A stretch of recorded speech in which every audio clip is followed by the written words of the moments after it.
You're listening to Heather McCain.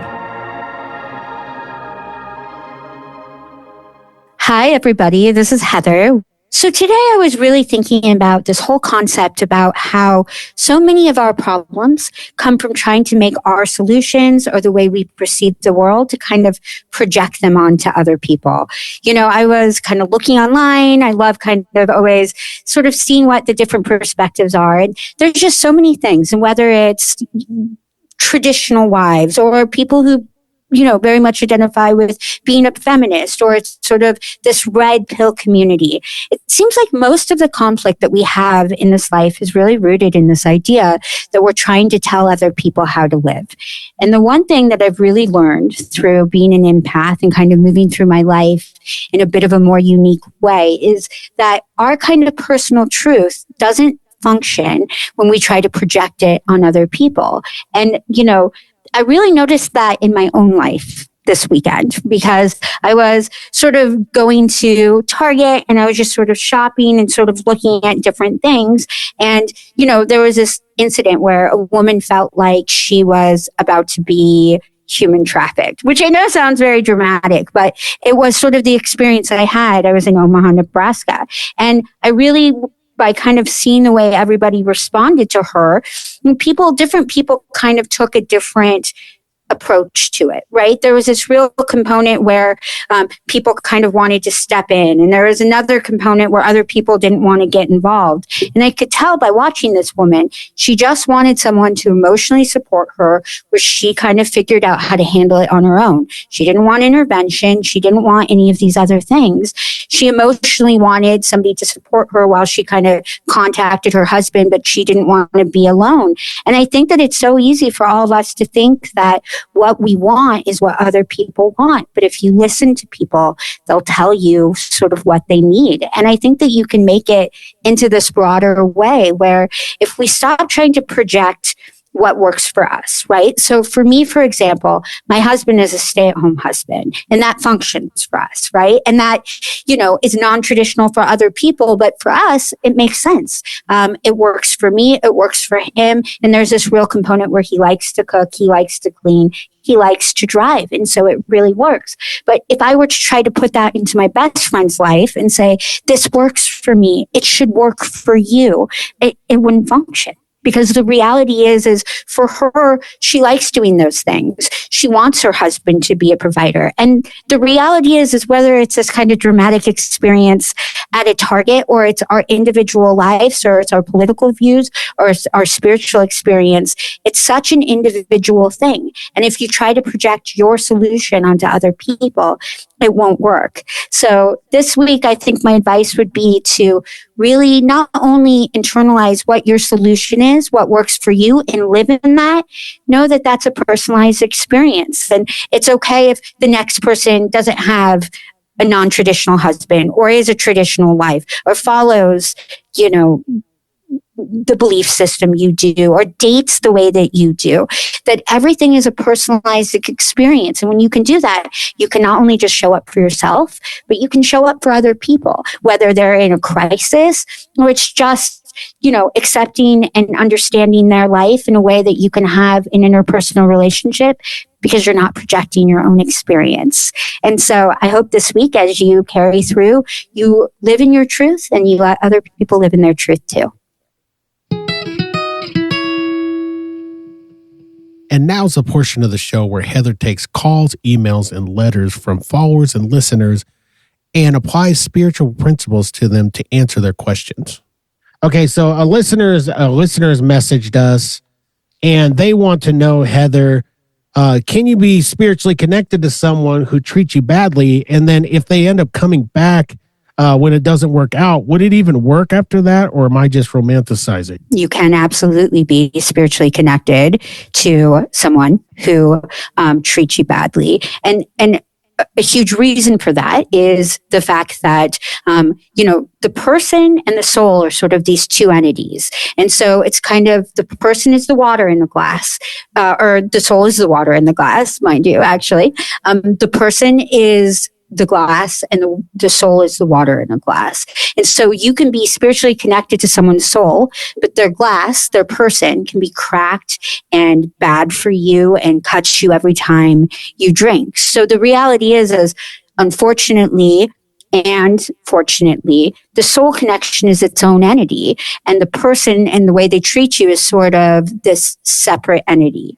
Now, the more complex question or answer is, are you romanticizing the idea that if they can come back, they can be better? And that's a more nuanced answer, right? Because the reality of a situation is human beings can always grow. There's always an ability for someone to kind of come back in a way that is healthy and has kind of healed their cracks and allows them to kind of move towards you, not in trauma. With that said, that growth has to happen first. The idea that you can lead someone to it, the idea that you can emotionally have somebody kind of transform in the relationship is absolutely romanticizing someone who you shouldn't. Can somebody be better and be better in a relationship? Yes. Do they have to come back better with, and the way that you can acknowledge that is, or know that is that they acknowledge their wrongdoing, that there's an understanding where they're broken, that they've done the work independently. That can happen, but it's the exception, not the rule. Most of the time, if someone treats you badly, you have to accept that in this lifetime, they have an inability to sort of show up in a real way, and you have to release that soul connection and know that you have other soulmates, because we have more than one, and you never have all your eggs in one person's basket.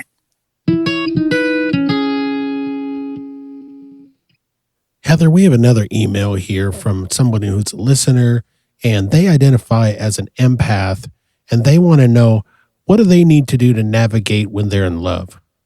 So I really like this question because I too am an empath, obviously. And I think that that's, a complex question because in a lot of ways it's unique. But I think in a general sense, what empaths have to stop doing in love and in life in general is putting other people's feelings above their own and using the fact that you can emotionally understand where someone is coming from to excuse their behaviors. Just because you have empathy for what they're going through, you can see why they're behaving that way. You can understand what brought them to that place. You can't use that as an excuse to allow yourself to put up with things that you don't deserve. So I would say my general advice for empaths in love is that it is always good to empathically understand someone, but you have to also have empathy for yourself and not allow someone to treat you the way that you would not be okay with someone treating someone else. So I think that the real thing that an empath has to root in a relationship is that understanding is different than consenting to bad behavior, and that just because you can see what someone's gone through or what they can be, you always have to, in a relationship, judge it on the moment. So empaths really have to take a mindful approach to relationships, emotional mindfulness, if you will, and not go off of what they understand from the past or what they can feel in the future, but always judging a relationship on where it is in the moment. We have another emailer here, and they want to know, how do you break the energetic cord without spiraling, and what are the ways to do it? That's a good question. And there are sort of two different types of energetic cords, right? So there's a cord that exists through just a spiritual connection. So if you are, and I know I talk about this a lot in other areas and podcasts and my ebook, but if you have a certain form of soulmate connection, so if you're a twin flame, if you're a soul path, a soul connection, those cords exist independently. And those cords are actually a little bit harder to cut. They're, more of something that you have to learn to cope with. And there's a way to do that, which I can definitely go into. The second kind of cord, which most people are talking about, is the cord that's created. And that's when you're deeply connected with someone and you think about them constantly and they think about you constantly. It creates sort of an information hideaway. Those are actually easier to cut because those aren't rooted in any kind of spiritual connection. When we're talking about cords, there's sort of two different things. One of them is kind of an energetic highway, and there are actually practical principles that you can do. And the other one is the sort of emotional connection. And so the way that you kind of connect the emotional connection or a soulmate connection is by not living in it. right? So the reality is that those cords are going to have to some capacity be severed with time, and where they're going to exist, but you're not going to access them. And so therefore they kind of dissipate in sort of your energetic being. And so the three ways to do it is, one, you want to feel your feelings. So the reality is if you keep running away from how you feel, if you keep running away from either the soulmate connection or the emotional bond that you've created with someone else, it's going to chase you and it's going to feel as if it's haunting you. So if you allow yourself to process it with people you love, feel your feelings in a very real way, and then you allow yourself to step outside of it. So once you do that, you have to control your mind some capacity. That little voice in our mind, it's the hardest thing to control in life, and it's the only thing that we can control in this life. And so once you allow yourself to feel your feelings and you process it, you no longer let yourself live in this space. You don't let yourself psychoanalyze the past. You don't let yourself kind of be in this emotional space where you keep thinking about it, where you're constantly thinking about it. I kind of call it the F it method. I use it with some of my clients. But after you've let yourself process it, every time you start to think about it, you say, F it, I'm going to let it go. You know, you almost lovingly yell at yourself, and then you force yourself to think about something else. And while initially that feels really uncomfortable, that's a pattern that allows you to separate from the cord so you feel like you're cutting it. Now, the other type of cord, right, which is more of this sort of obsessive cord where you have this cord where you're just receiving energy that you don't want, there are spiritual practices that really help with that. And the reality is if you all of a sudden just feel emotion right away, right? It doesn't build. You don't think of yourself thinking about it, which leads to an emotion. Just feels like you're being hit with energy. That's a cord, right? It's you absorbing someone else's energy. And kind of the physical practices that help cut it is by visually, kind of envisioning yourself cutting these cords. But water submersion, which I know sounds, a little like spiritually or maybe witchy to some people, but a shower, certainly a bath, water submersion is going to allow you to displace that energy immediately. So if you ever feel like you're just instantly being hit with energy, you all of a sudden feel very sad and upset when you didn't before, you will really probably find that if you sort of energetically submerge in water, it's going to break up that kind of energy immediately. And drinking warm liquid helps with that as well. So Heather, we have another question here, and this one actually comes up quite a bit, to be honest with you, especially in this space. How do you tell intuition from anxiety? So I really love this question because a huge part of like what I want to do with this podcast and just with my work is really show people how to channel their own intuition. And this is kind of the number one question and even something that I experienced when I started my training and my spiritual journey. And it's differentiating anxiety and fear with intuition, because they actually in the body resonate, especially in the beginning, if you're not kind of trying to enhance your gifts and you're just kind of living your life, they almost look identical. And I would say the main answer is that intuition is always the thing that comes first, right? And that seems so simplistic, but the reality is the first feeling, the first thought is usually the intuitive one. And while there's other things that you can kind of distinguish in the body, right? Intuition tends to come from the head chakra. Anxiety tends to be felt in the chest. Anxiety tends to be felt through feeling a warming sensation. Intuition tends to be felt through a cooling sensation. But really, I think if you're trying to find the most simplistic answer just for your day-to-day life, where you're not trying to breed for other people, you're not trying to understand complex things, you're trying to just through your life trust sort of your intuition, the number one answer is intuition is the first thing that comes in, and it usually feels like the calming sensation. Anxiety is usually the thing that you've already been thinking about and you're feeling it in your body, but it's a thought process first. And it feels more like that anxious energy as well. So I would say that's kind of, from my very simplistic answer, the best way to differentiate. Heather, I actually have a question for you, because I have sometimes felt that I can, and you say this all the time, that I can tie into my emotions a little bit. I can kind of dial into other people's emotions. that everyone has an empath portion to themselves. So I have to ask you this. What are the biggest signs that you are absorbing other people's emotions? You're absolutely right. I mean, what I know to be absolute truth is that all people connect. All people are an empath. All people are intuitive. You just do it at different levels, right? Like playing basketball or singing. And I would say the biggest differentiation really is, and we kind of touched on this in the question, but it's real emotion always builds, right? And so the reality is one, if it doesn't build, and two, if your energy or your mood shifts dramatically from one moment to another, depending on who's the room, right? If you feel unsafe, but all of a sudden, because the number one thing other people pull from other people is feeling either their jealousy or feeling unsafe. Those are the strongest emotions. So it's kind of like how red is the brightest color, and that's going to be easier to see than yellow. The same goes with sort of those two emotions. So if all of a sudden you start feeling yourself behaving in a way that isn't normal, thinking in a way that isn't authentic to yourself in regards to jealousy, or if all of a sudden you feel fear, because that's the easiest thing to absorb from someone else's body. And there's a reason for that. That's kind of an evolutionary component, because the reality is if one person feels fear, then you want everyone else to feel fear too, because usually that means you're in danger.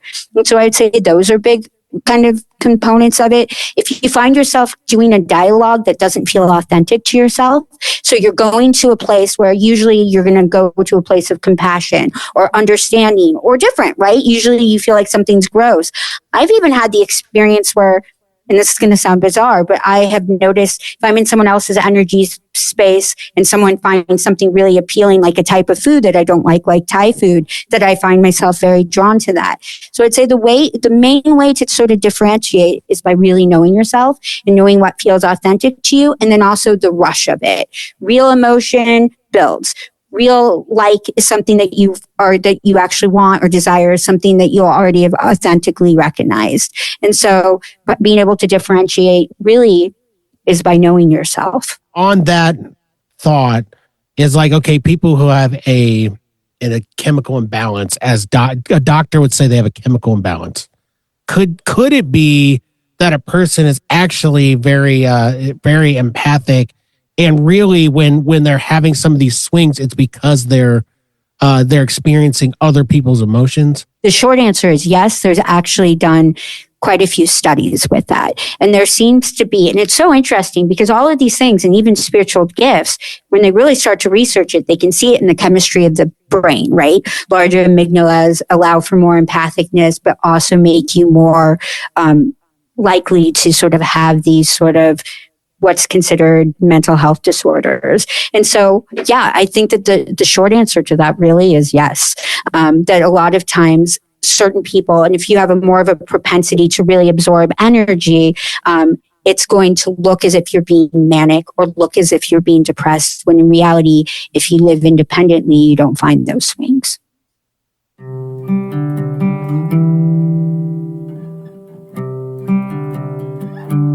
Now's the portion of the show we like to call Soul Talk. This is where Heather and I talk about things going on in the world, things going on in our lives, and Heather applies spirituality to it.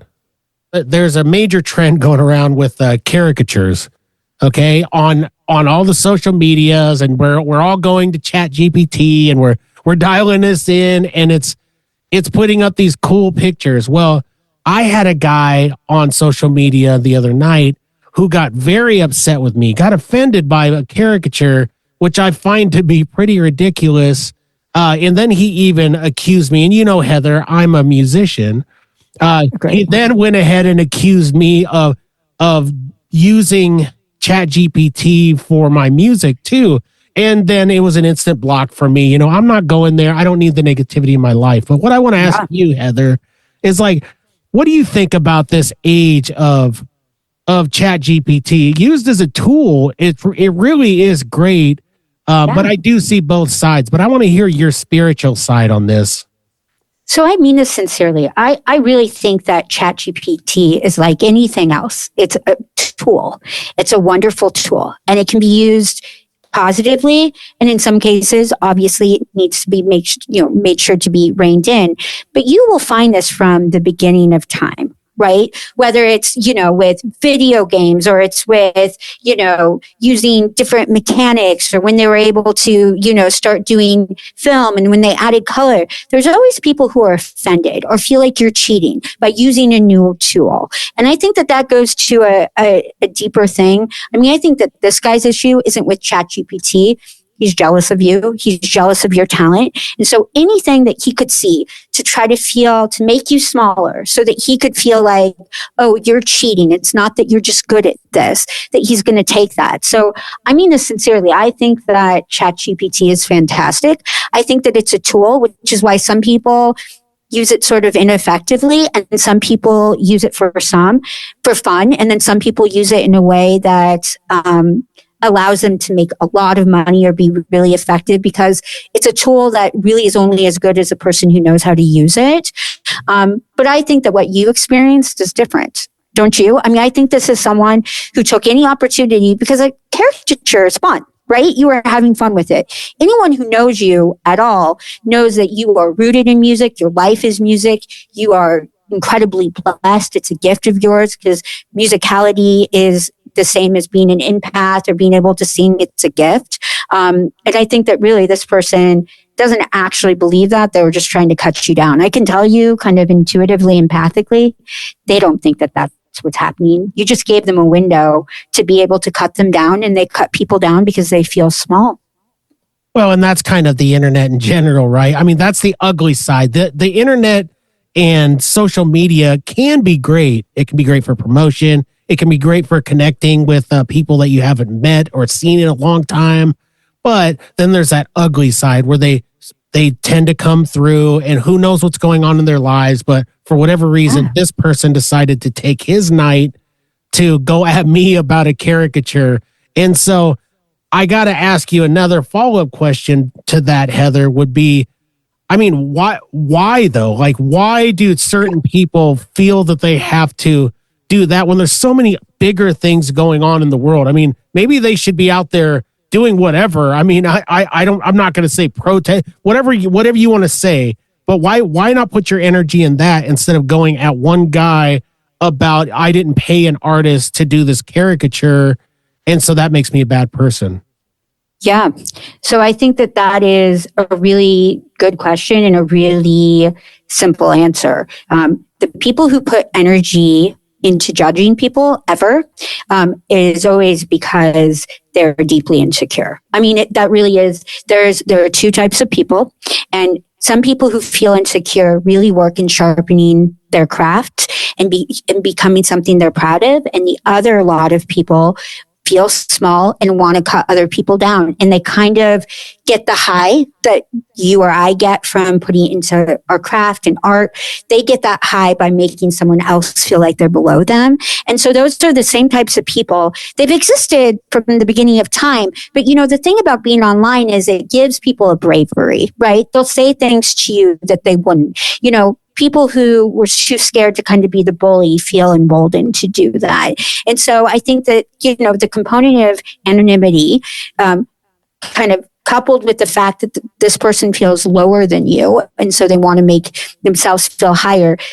The short answer is they kind of can't do anything else to feel good about themselves. There isn't a skill set that they feel good about. They don't have the compassion to get kind of a high off of helping other people, and so they kind of go after other people. And usually these people, because I've really found this, and I know you know this, right? Because I got very, very big on platforms and got a big following, started having people, want to put me on television. And I didn't want to put myself out there on social media because it felt too vulnerable to me.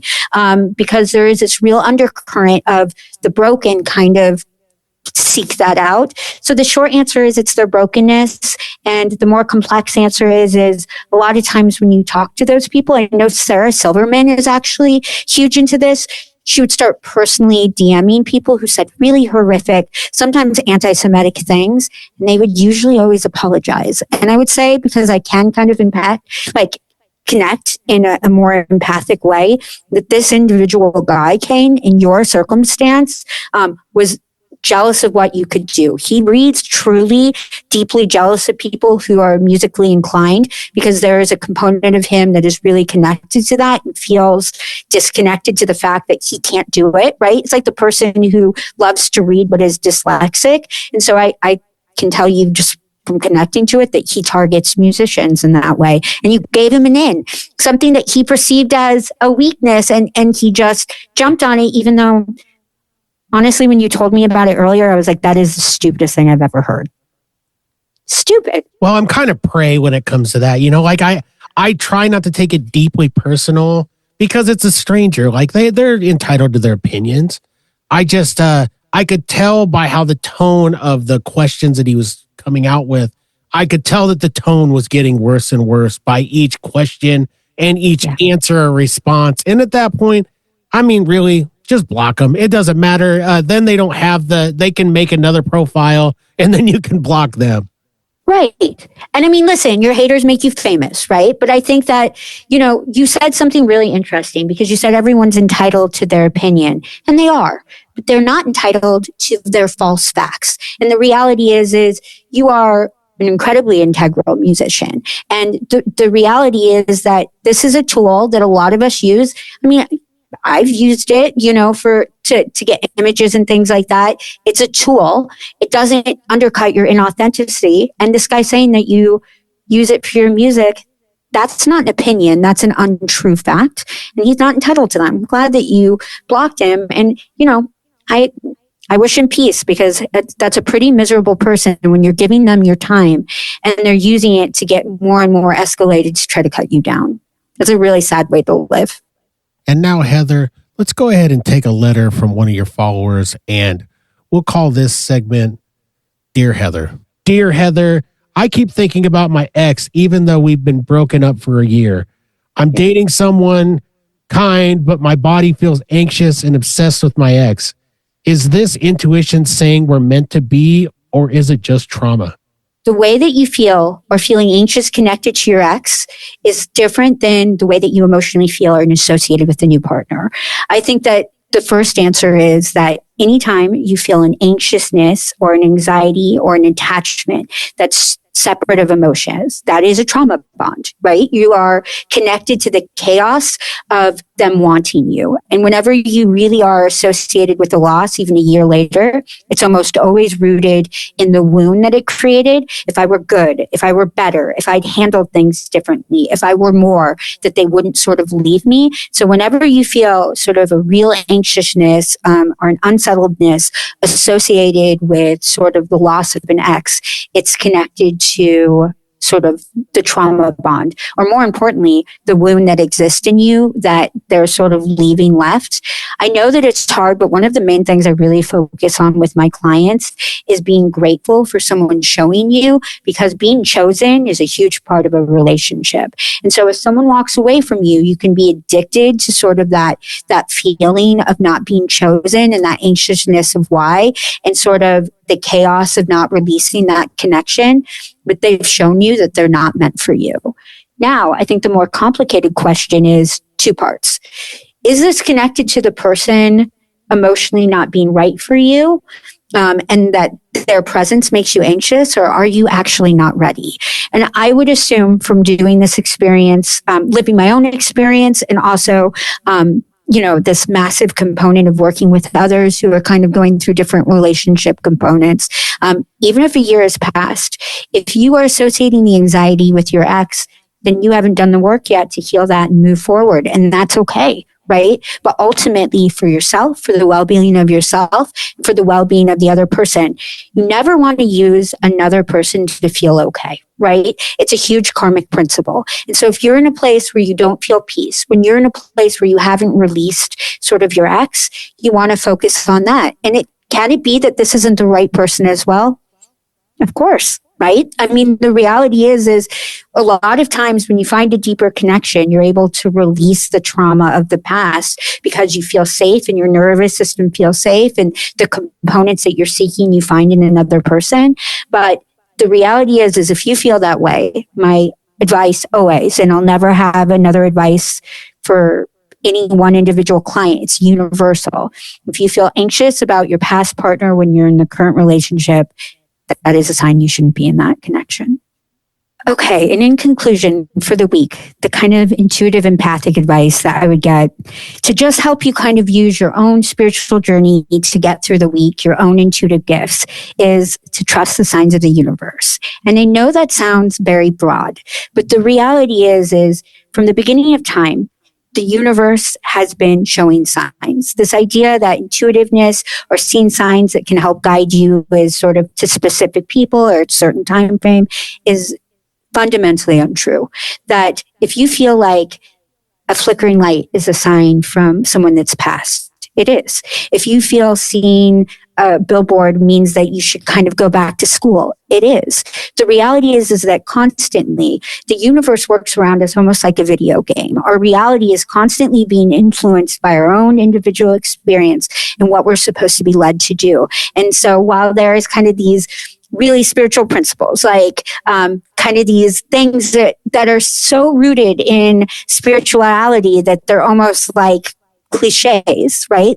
Like for reality, if all of a sudden you start dating someone and you feel like people are coming out of the woodwork from your past, that's a sign from the universe that you're with someone that's a real connection that you can kind of move forward with. If someone in your family said, I'm going to be a ladybug when I pass on and I'll show myself to you. When you see ladybugs, that's the universe showing and revealing themselves to you. So my advice this week would be to trust the little signs. And if you feel like something is a sign from the universe, it is. Thank you so much for listening this week. I look forward to being back here next week, and I hope you tune in. And just remember to always trust your intuition, because there's nothing woo-hooey about trusting yourself.